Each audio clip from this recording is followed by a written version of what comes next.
Over the last week, I have seen so many articles coming out from so many different news sources saying the housing market is starting to collapse. We're past the peak and everything is going downhill from here.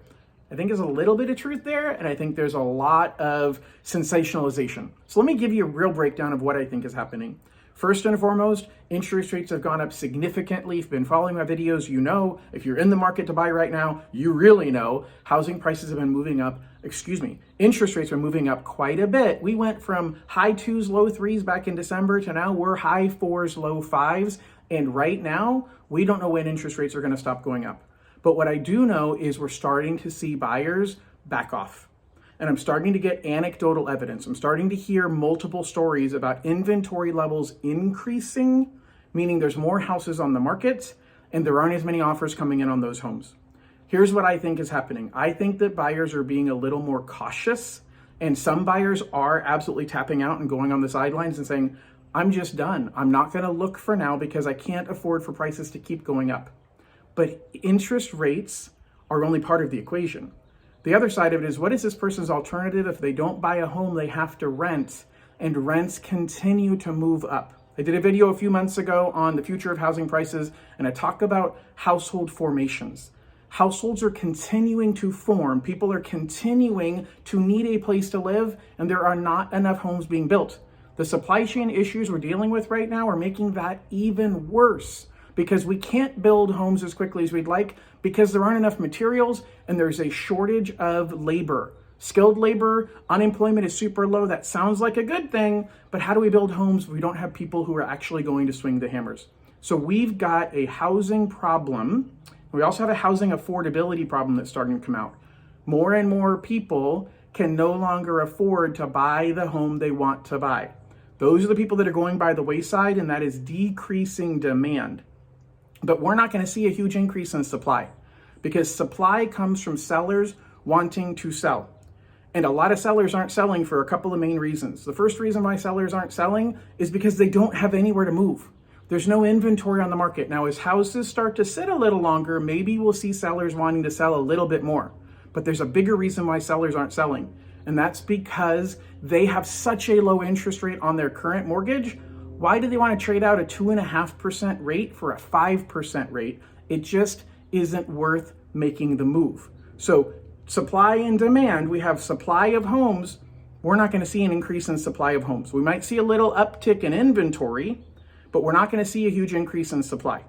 We're not going to see a foreclosure crisis because everybody has a fixed rate. And these people have a huge amount of equity. Unless you bought in the last 12 months, 24 months, but even if you bought 2 years ago, you have a huge amount of equity. If you bought in the last 12 months, you have less equity, but that's a small percentage of the population. So we are not seeing a foreclosure crisis. I see people talking about, oh my gosh, I better brush up on short sales.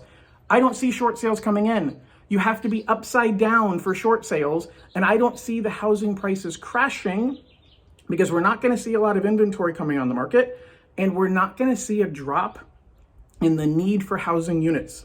We need more housing units, and we're going to have people who are going to fill the gap.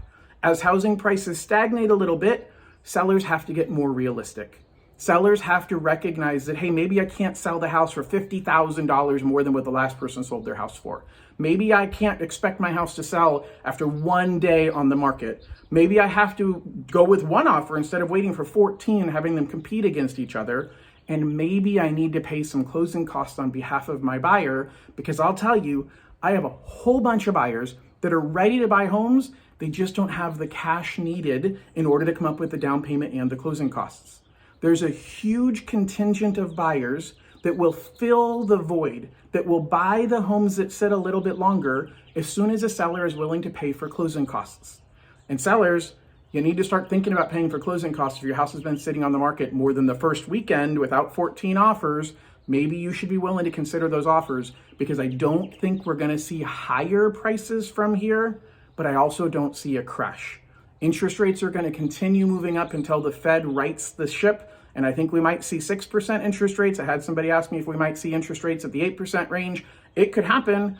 I don't see that happening. I think we're going to cap out somewhere in the 5s to the 6s. But guys, that's a big, big increase.